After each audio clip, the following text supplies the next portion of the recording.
तो हाजिर है एक नई वीडियो के साथ। और हमारे पास एक आया है Redmi 11 जिसके अंदर IMEI नंबर नहीं आ रहा है। देखिए आप, ना तो IMEI नंबर आ रहा है और ना ही बेस बैंड वर्ज़न आ रहा है। तो कस्टमर हमारे पास आया है कि इसके अंदर सिम वगैरह नहीं चल रही है। तो हमने चेक किया तो बेस बैंड वर्ज़न और IMEI नंबर शो नहीं कर रहा है। देखिए बेस बैंड नंबर भी नहीं आ रहा है इसका। तो इसकी एक बेस बैंड आईसी होती है जिसको हम रिबॉल करते हैं। एक्चुअली में इसको नेटवर्क आईसी भी बोलते हैं, कुछ लोग WTR भी बोलते हैं। तो ये SDR आईसी लगी है, इसको हम रिबॉल करके देखते हैं। अगर आपके सेट के अंदर insert SIM, no SIM, insert SIM एक अलग चीज़ है, नो सिम दिखा रहा है या आपके IMEI नंबर शो नहीं कर रहा है, तो ये ज़्यादातर SDR 660 या SDR सीरीज़ या MI के सेटों में ज़्यादा आती है।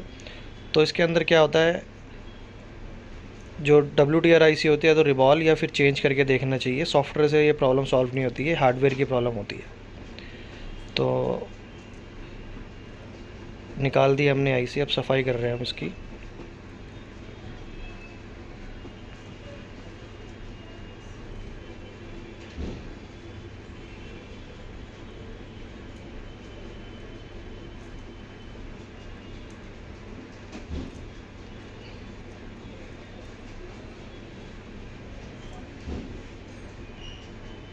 कुछ जो नॉर्मल रिपेयरिंग, मतलब जो नए नए आते हैं इस फील्ड के अंदर, उन्हें नहीं पता होता है कि प्रॉब्लम कहाँ से है, तो वो सॉफ्टवेयर वगैरह पे जाते हैं।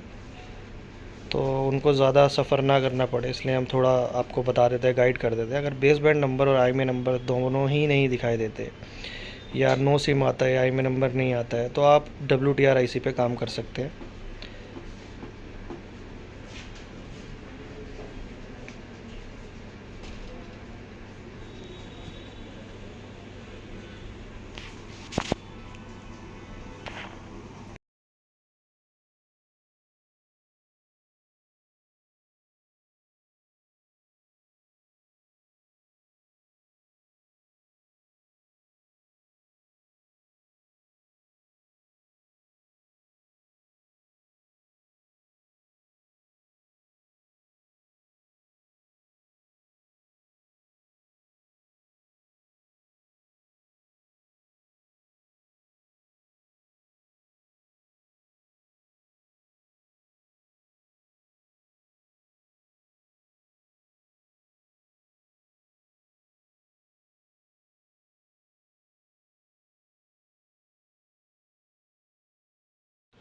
तो आईसी का जो प्रिंट है उसे हम कन्वर्ट करेंगे। कन्वर्ट इसलिए करते हैं ताकि एक तो क्लीनिंग अच्छी तरह हो जाए और आपकी आईसी बड़ी आराम से लग जाए।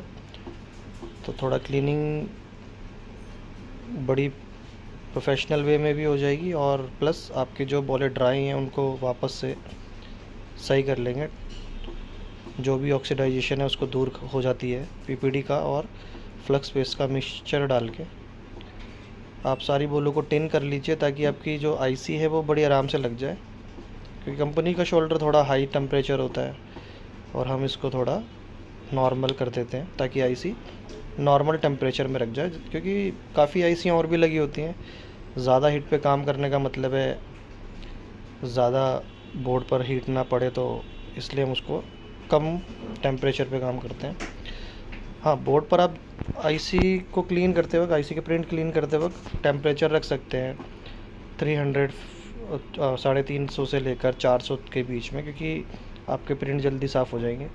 लेकिन अगर आप आईसी क्लीन कर रहे हैं तो आईसी क्लीन करते वक्त आपको टेम्परेचर कम रखना चाहिए, 300 के करीब, ठीक है। और आईसी का भी आपको कन्वर्ट कर लेना चाहिए, क्योंकि आईसी पे अगर आप ज़्यादा टेम्परेचर यूज़ करोगे तो आपकी आयरन के टेम्परेचर से ही आईसी ख़राब हो जाएगी।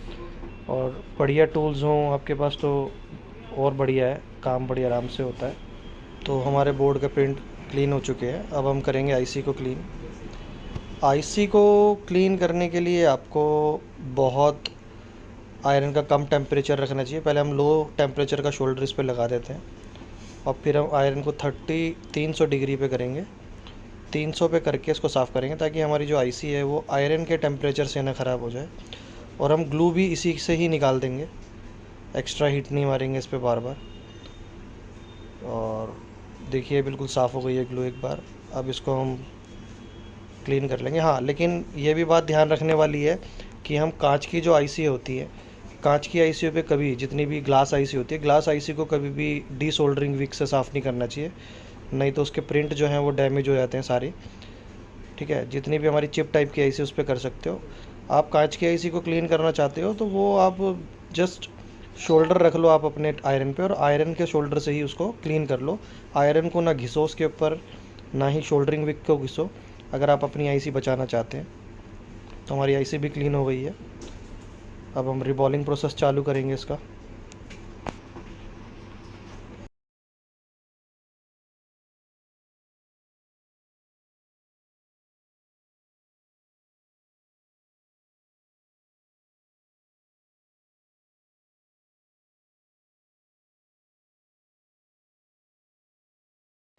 रिबॉलिंग जो है आपको वो 183 वाली पीपीटी से ही करनी चाहिए, क्योंकि वो अच्छा शोल्डर होता है, मजबूत शोल्डर होता है।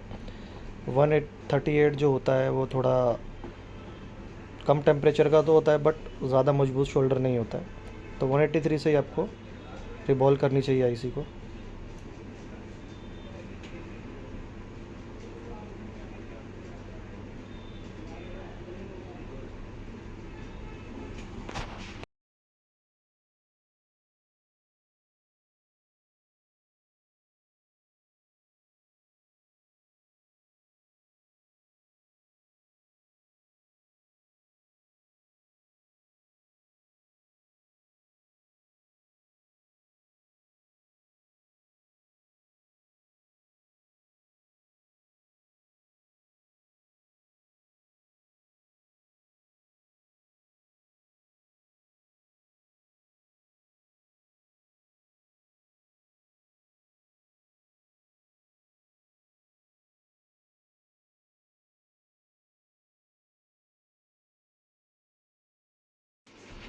तो हमारी आईसी बन गई है। अब इसे लगाने का प्रोसेस चालू करते हैं और लगा के देखेंगे कि काम करती है या नहीं करती है, या चेंज करनी पड़ेगी।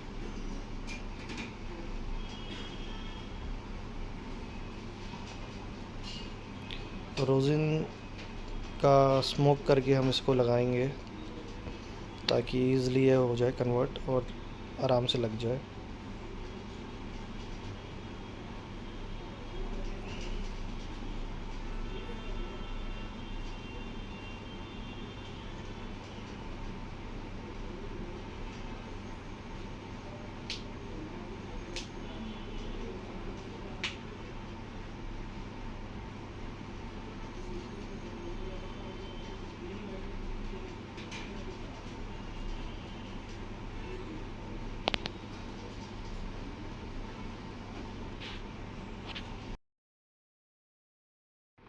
तो चलिए अब चेक करते हैं कि काम हुआ या नहीं हुआ।